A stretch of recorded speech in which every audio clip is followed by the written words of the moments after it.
තවත් ප්‍රශ්නයක් තියෙනවා. දුලාංජලි අන්ද්‍රමාන මිස් අනේ මට කරුණා කරලා කියන්න කහ කොලේට කොන්ත්‍රාත් ගහලා වැඩ කරන්න බැරිද?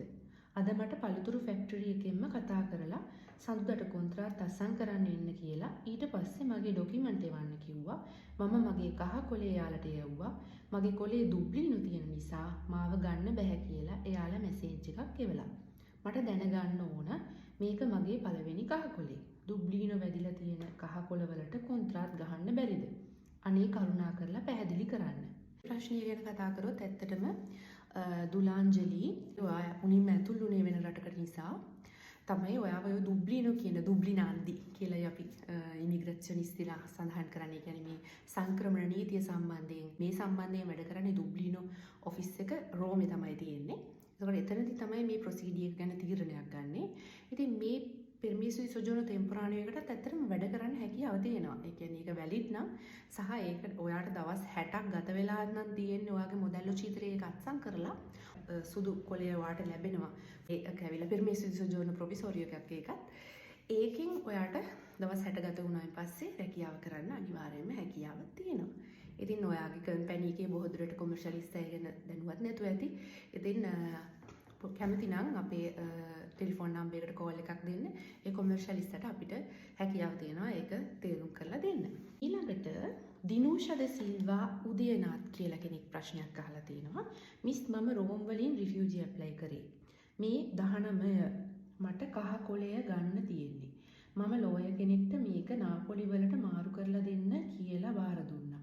එයා මට 19 රෝම් යන්න ඕන නැහැ කිව්වා. පැහැදිලි කරන්න පුළුවන්ද? මේ ගැන පැහැදිලි කරන්න පුළුවන්ද? මට දල වශයෙන් කියන්න පුළුවන් ඇත්තටම 19 වෙනිදා අපොයින්ට්මන්ට් එකක් තියෙනවා නම් ඒකට නොයා ඉන්න එක මම නම් අනුමත කරන්නේ නැහැ. ඒ කියන්නේ අපොයින්ට්මන්ට් එකකුත් දීලා නම් තියෙන්නේ කුස්තුරදි රෝමයකට ඔයා යන්නේ එක සුදුසුයි. බොහෝ දුරට ඔයා ඉන්නේ නාපොලි නම් ඔයා වැඩ කරන්නේ නාපොලි නම් ඔයාගේ දිකරච්චුන්දි හොස්පිටලිටා එකක් දැන් නාපොලි වල තියෙනවා නම් ඒ කියන්නේ ඔස්පිටි එකක් වාඩ නාපොලි වල තියෙනවා නම් ඒව අරගෙන ගිහිල්ලා බාර දෙන්න පුස්තුරදි රෝමයකට.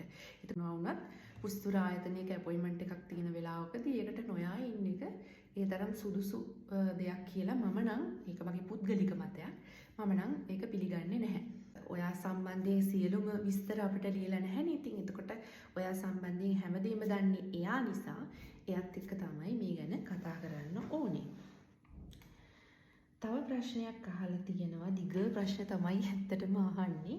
දීරෝ පෙරේරා කියලා. මිස් මන් රිෆියුජි දාලා මාස 7ක් වෙනවා. ඒත් මගේ පාස්පෝර්ට් එක නැහැ. ඒක අවුලක් වෙයිද? මන් 2024 වතු වීසා ආවේ. ලක්ෂ 36ක් දීලා. දොහා කටාර් වලදී මගේ පාස්පෝර්ට් එක ගත්තා. ඒක දුන්නේ නැහැ. මල්පෙන්සා බැස්සම පොලිසියෙන් අපිව තියාගත්තා. පස්සේ ලෝයර් කෙනෙක් මාර්ගයෙන් අපිව එළියට ගත්තේ. දැන් මං ජොබ් එකක් කරනවා. රිෆියුජි දැම්මා. හැබැයි පොලිස් ගිහින් ඇන්ටියක් දැම්මේ නෑ. පොත නෑ කියලා. රිෆියුජි වලට අවුලක් වෙයිද? මට පුළුවන් නම් උදව් කරන්න. මේ ප්‍රශ්නෙට උත්තරයක් දෙනවා නම් ඇත්තටම ඇන්ට්‍රියක් දාන එක සුදුසු නැහැ. පාස්පෝර්ට් එක ගත්තේ කටාර් වලදී නම් මේක ඉතාලියේදී නැති වුණු දෙයක්වත් නෙමෙයි. එතකොට ඔයාගෙන් පාස්පෝර්ට් එක ගන්න හේතුව මොකක්ද? මල්පෙන්සා වලින් බැස්සම ඇයි ඔයාව තියාගත්තේ පොලිසියෙන්? ඉතින් මේ කරුණු දැනගන්නේ නැතුව මේ ප්‍රශ්නෙට උත්තරයක් දෙන්න විදිහක් නැහැ. මොකද මේ පාස්පෝර්ට් එක අරන් තියෙන්නේ පොලිසිය නම් වලට අනිවාර්යයෙන්ම පොලිසියා ෆ්‍රොන්තියරා ඉතාලියානා කියන්නේ ඉතාලි පොලිසියට මේක පාස්පෝර්ට් එක බාර දීලා නම් බැරි වෙලාවත් ඔයා ගිහින් පොලිසියට මේ කියන්නේ ඉතාලි පොලිසියට මැන්ට්‍රියක් දාන්න එක සුදුසු නැහැ. තව කෙනෙක් ප්‍රශ්නයක් අහලා තියෙනවා. රුමේෂ් තුෂාර මිස් මං කමිෂන් එකට ගියා. තාමත් ඒකේ රිපෝට් එකක් හම්බුනේ නැහැ. මාස 5ක් 6ක් වුණා. ඔයත් රුමේෂ් ඔයත් දැනගන්න ඕනේ. ඔයාගේ ඇඩ්‍රස් එක මුලින්ම ඔයා මොදැල්ලෝ චීත්‍රයක කොම්පිලාරේ කරනකොට දීපු ඇඩ්‍රස් එකට තමයි ඔයාගේ මේ දෙචිසියෝනේ della commissione එක එන්නේ. මේ ලේටර් එක මේ නොටිෆිකා එක එන්නේ. ඉතින් ඒක නිසා ඔයා අනිවාර්යයෙන්ම ඔයාගේ ඒ ඇඩ්‍රස් එකේ නෙවෙයි නම් ඉන්නේ. ඔයා ඒ දැනුම් දීම ඔයාගේ අලුත් ඇඩ්‍රස් එක සම්බන්ධයෙන් නිල දැනුම් දීමක් කරන්න අවශ්‍යයි. අදාළ ක්‍රිස්තු ආයතනයට වගේම කොමිසියෝන එකට